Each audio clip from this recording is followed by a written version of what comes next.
Having left Jana behind, the renunciant prince walked on to a mango grove, where he stopped and resided, eating no food for a period of 7 days.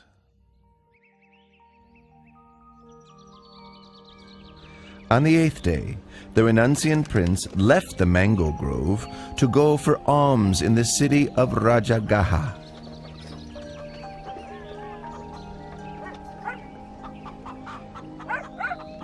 All the townspeople could see that this monk was different from other renunciants because of his radiant complexion and an ineffably calm demeanor.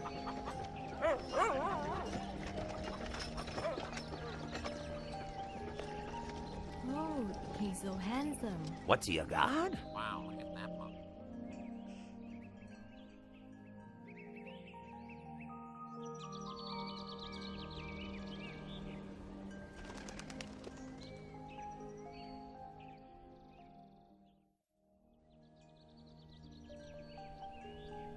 Wow, he's handsome, he's beautiful. That's amazing. Look at that guy right there.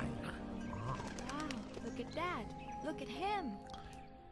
Delighted, the people spoke to one another, praising the monk's splendor, saying that it was as if a god had descended from heaven for humans to see.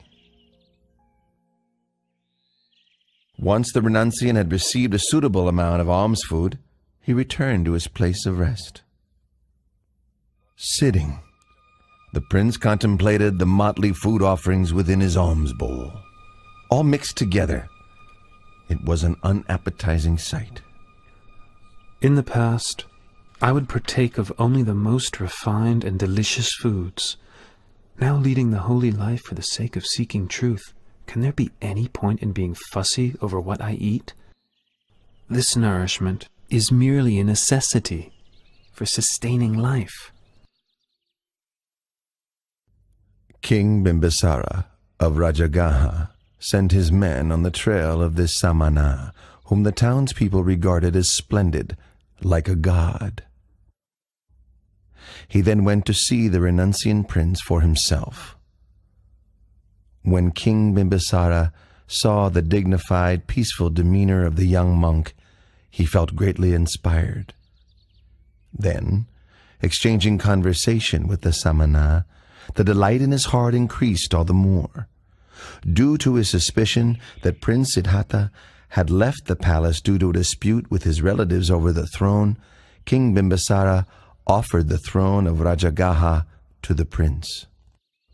But the prince refused the king's offer, having renounced his own throne, not due to a dispute, but in order to seek the way beyond suffering.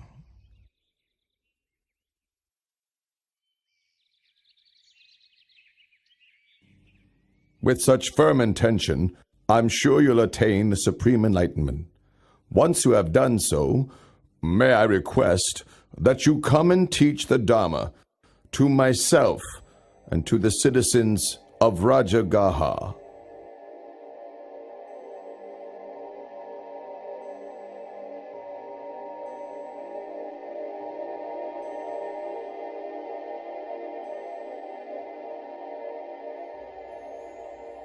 The renunciant prince traveled on to the hermitage of Alara Kalama in order to study and practice under him.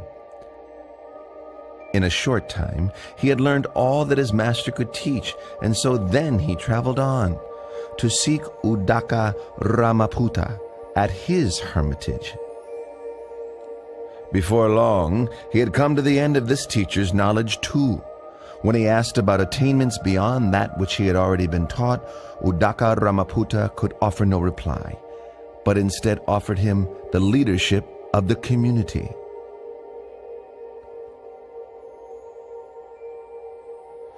But when the Bodhisattva saw that what he had learned was not the way out of suffering he was seeking, he took his leave and moved on in order to continue his search for higher truth.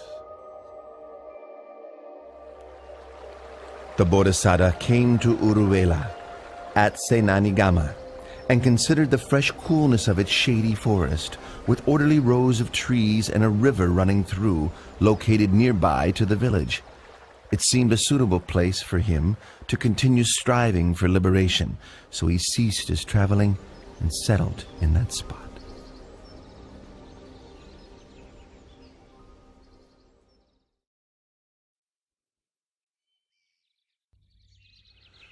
The Brahmin Gondanya was very pleased to hear the news that Prince Siddhartha had gone forth, and hurried to seek out the sons of each of the 7 other Brahmins with whom he had divined the identity of the Bodhisattva according to his physical characteristics when he was just born.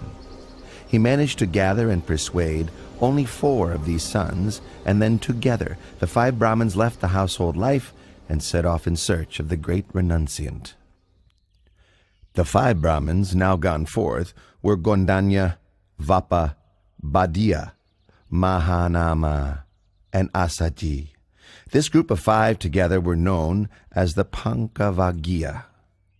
The Pankavaggiya followed after the Bodhisattva through various places until they found him practicing ardently in the place where he had settled.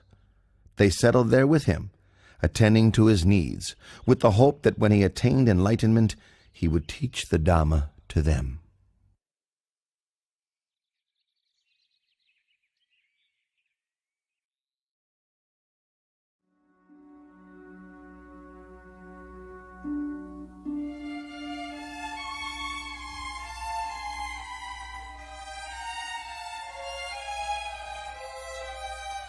The renunciant prince was intent on seeking the path to enlightenment. So he took up 3 of the extreme ascetic practices that were favored by the practitioners of those days. For the first period, he pressed his teeth against his teeth and his tongue against his palate, so firmly that sweat ran from his whole body. The pain was as severe as if someone were gripping his throat tightly, strangling him. When he saw that this was not the way to enlightenment, he gave up on the practice and changed to another method.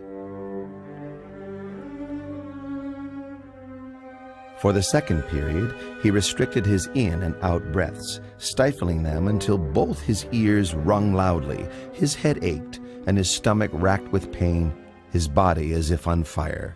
But no matter how great the distress, he did not give up his efforts until he saw that this was not the way to enlightenment. Seeing this, he gave up the practice and changed to another method.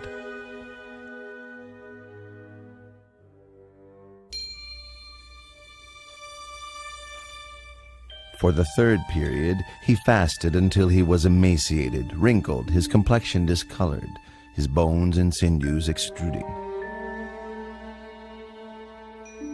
Exhausted of energy and suffering greatly, rubbing his hand over his body, the hairs stuck to his palm.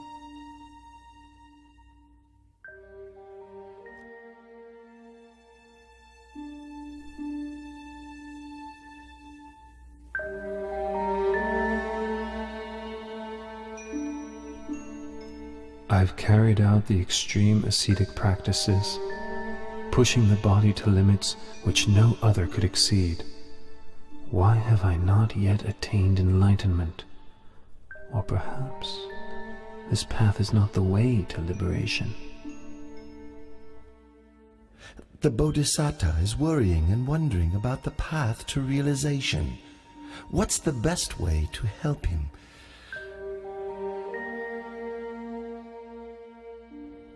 Aha! This is the way.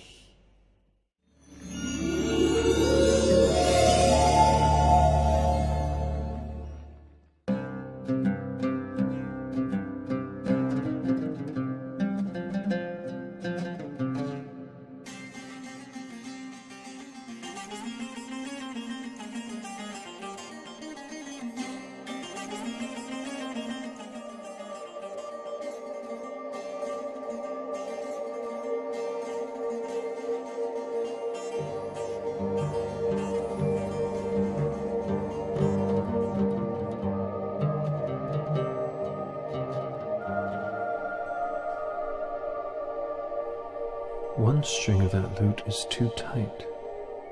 A little pluck and it snaps. One string is too loose. When plucked, the sound is barely heard. One string is just right, not too loose, not too tight. When plucked, the sound resonates far and wide, sweetly. Oh, it is the practice of the middle way that leads to enlightened knowledge. But the current state of my body surely can't support efforts in developing the mind along the middle path of practice.